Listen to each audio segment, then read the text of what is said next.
So, hello guys and welcome to my channel Pratesh Kaistha. So today's topic is about nothing but tuberculosis यानी कि TB.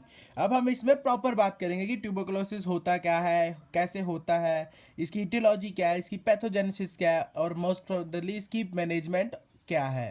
तो tuberculosis का क्या होता है. ट्यूबरकुलोसिस सबसे पहले तो एक एजेंट से एक बैक्टीरिया से होता है जिसको हम बोलते हैं माइकोबैक्टीरियम ट्यूबरकुलोसिस. इसको हम एक बैक्टीरियल इन्फेक्शन बोल सकते हैं क्योंकि जो इन्फेक्शन बैक्टीरिया से हो रहा है हम उसको बैक्टीरियल इन्फेक्शन ले. It is a bacterial infection. Site of disease is lungs. मतलब 80% केसेस होते हैं जिसमें हमारे लंग्स ही अफेक्ट होते हैं.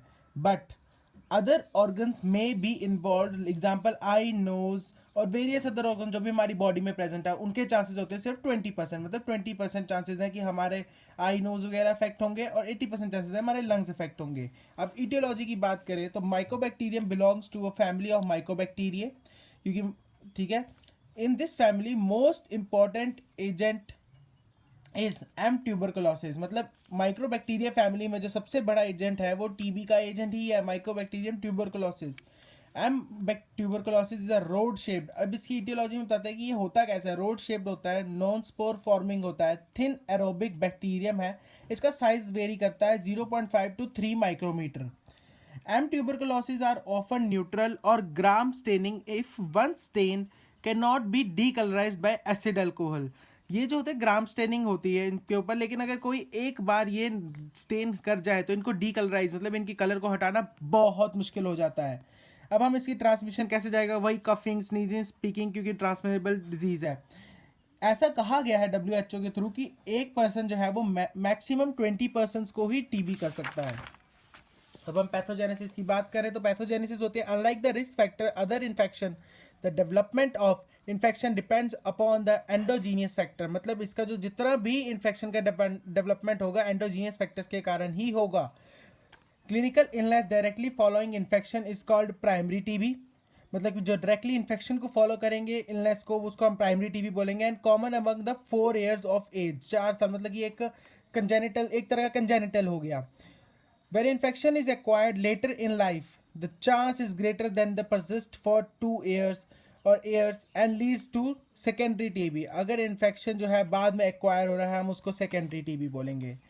पैथोलॉजी की बात करें तो when the enter of bacilli into the lungs or other site of a previously uninfected individual elicits the non-specific acute inflammatory response. इस चीज़ का बिल्कुल ध्यान रखना है कि जब भी हमारी बेसिलाई के अंदर, लंग्स के अंदर ये चीज़ एंटर करेगी तो प्रीवियसली अनइन्फेक्टेड जो इंडिविजुअल होगा उसको भी नॉन इन्फ्लेमेटरी रिस्पॉन्स रहेगा, तो इसको डिटेक्ट करना थोड़ा सा मुश्किल है.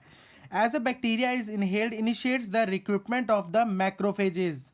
अब मैक्रोफेजिस की जब रिक्रूटमेंट हो गई तो अगला काम भी मैक्रोफेजिस से ही स्टार्ट होगा. यानी कि macrophages undergo transformation into ellipsoid and lymphagon cells which aggregate to form granuloma.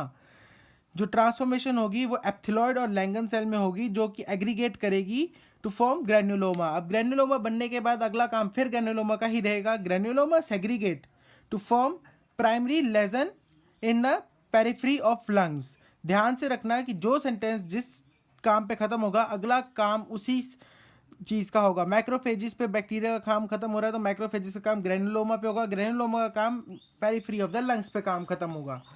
अब हम बात करें तो the primary complex is fibrous capsule limiting the spread of bacilli called latent TB.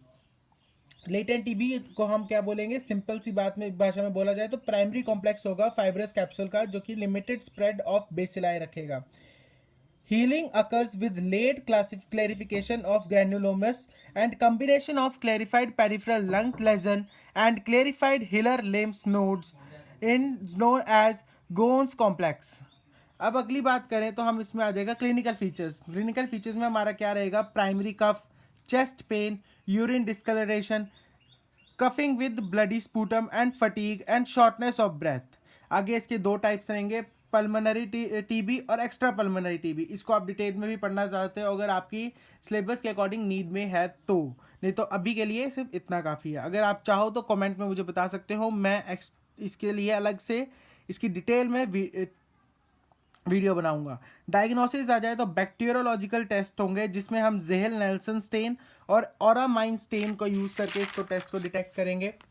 Sputum culture test में loss 10, solid medium में 4 to 18 weeks में आएगा, liquid medium में 8 to 14 डेज में आएगा। इसके बाद अगार मीडियम में 7 to 14 डेज में आएगा। रेडियोग्राफी के अगर टेस्ट दिए जाएँ तो एक्सरे में इजीली पता लग जाएगा। Tuberculin skin test, infection of fluid into skin of the lower arm, 48 to 72 hours later checked for reaction.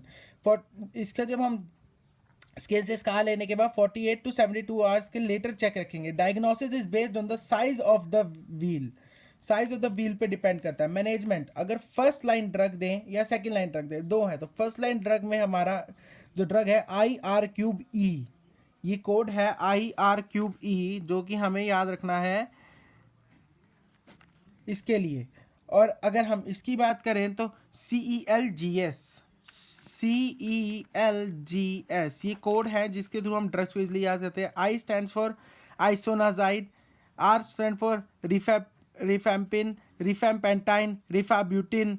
इसके बाद आएगा इथाब्यूटोल, साइक्लोसैरिन फॉर C, इथोनेमाइड, ल्यूकोफ्लॉक्सिन, गेटिलोफ्लॉक्सिन और last and but not the least streptomycin. इस चीज़ का ध्यान रखना है, ये हमारे मैनेजमेंट ड्रग्स हैं। लेकिन अगर हम वैक्सीन की बात करें तो BCG is only the vaccine use to protect against TB। तो this was all about tuberculosis. और अगर आप लोग चाहते हो कि मैं इसकी टाइप्स ऑफ ट्यूबरकुलोसिस के ऊपर अलग से एक वीडियो बनाऊं तो प्लीज़ कमेंट सेक्शन में बता देना। मैं अलग से इनकी टाइप्स पे बताऊंगा कि किस TB में क्या होता है और उसके क्या सिम्टम्स होते हैं।